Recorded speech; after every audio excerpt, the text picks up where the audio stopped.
I always like to remind people that what we're dealing with here is individual aspects of the same right. Freedom of expression is one of those rights that has a very funny approach, which is the fact that you exercise it in two directions. It is the right to seek and receive information of all kind, and that way individuals and peoples can build their own opinions, their own thoughts, and at the same time it is the right to disseminate, to impart ideas and opinions and information through any means at their disposal and possibility.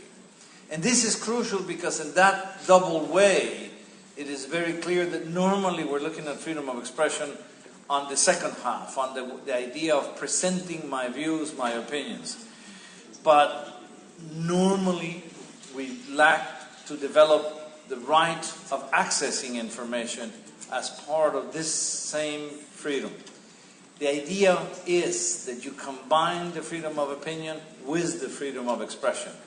The right to build your own thoughts, your own mentality, with the right to express those thoughts and those opinions.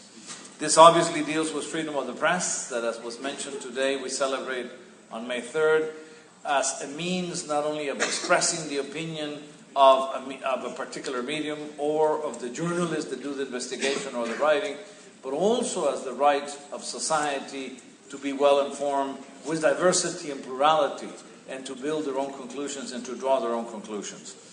In that sense, access to information is crucial to exercise the right, the full-fledged right of freedom of opinion and expression.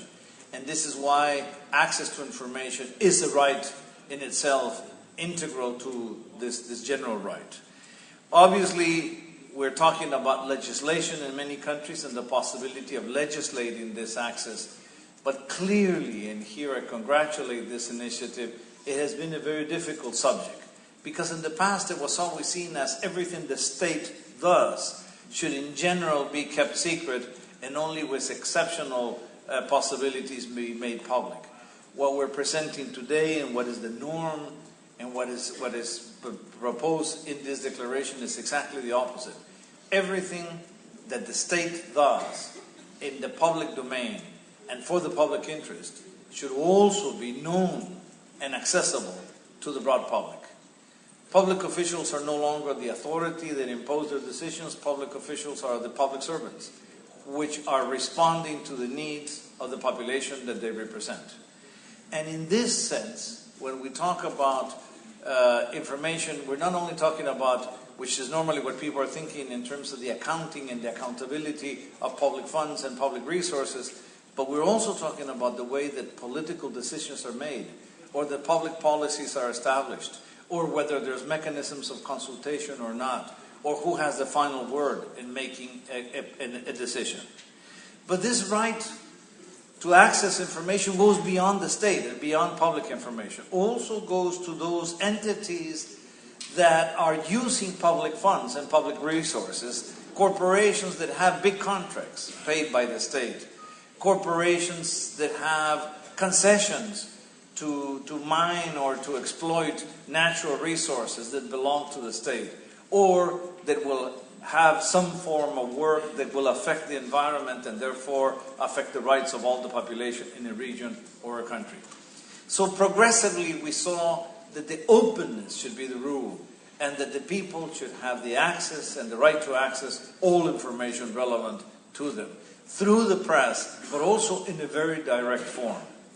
Here let me mention I come from Latin America, from Central America, from Guatemala, with a terrible history of human rights violations of the past, and even a period of genocide in the early 80s, from 1981 to 1983.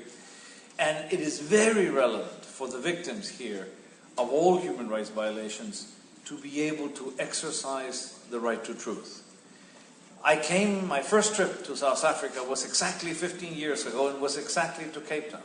Because as someone who was participating in the peace process in my own country, I was invited here by the Truth and Reconciliation Commission. And it was precisely the experience of South Africa that inspired many of us around the world, but especially in Latin America, to document the truth of human rights violations. And the principle is very simple. If the state has the obligation to protect and promote human rights of everyone in its territory, the state also has the obligation to investigate when violations occurs, but additionally has the obligation to report and inform the victims and the public of why those violations occurred, who made the decision, who carried it out, how was it done. And this becomes particularly relevant in the case of the disappearances. My country itself, a small country of 13 million people, has 54,000 disappeared in the process of a 36-year war. This is very important because, again, we cannot deny, and there is no reason to deny in any way, the access to information of those that were either direct victims or relatives of victims, or in general of the broad public of a country that went through a period like that of a bloodbath. The information on how those human rights were violated or how to guarantee the non-repetition of those violations. This means that we should also guarantee the access to historical archives. Oftentimes, in my own country and in Latin America, it was said that victims could access any form of information except information in the hands of the military, because that was national security, or the military budget.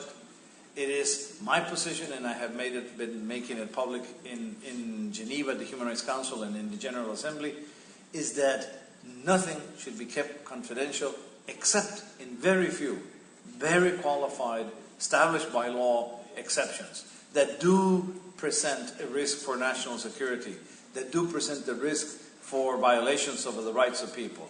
But not just because they belong to security forces in general, civil or military, or because they are part of the military establishment, should they automatically be considered secret.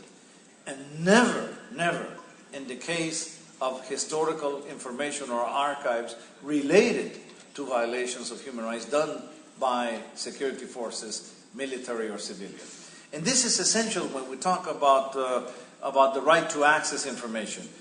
We mentioned this today in the meeting. In this sense, I really congratulate this declaration. And this year that we're celebrating the 20th anniversary of the Windhoek Declaration, I think it is very, very relevant that from Africa again, and here's where I feel a big honor to be here present today with you. From Africa again comes this new declaration that is setting a standard in the world, that is setting a series of principles that should be followed not only by all nations members of the African Union, but by all nations of the world. In October, my report in Geneva was presented in June 3rd, and certainly I think this is a debate that should be brought to the Human Rights Council as the body that deals with human rights issues.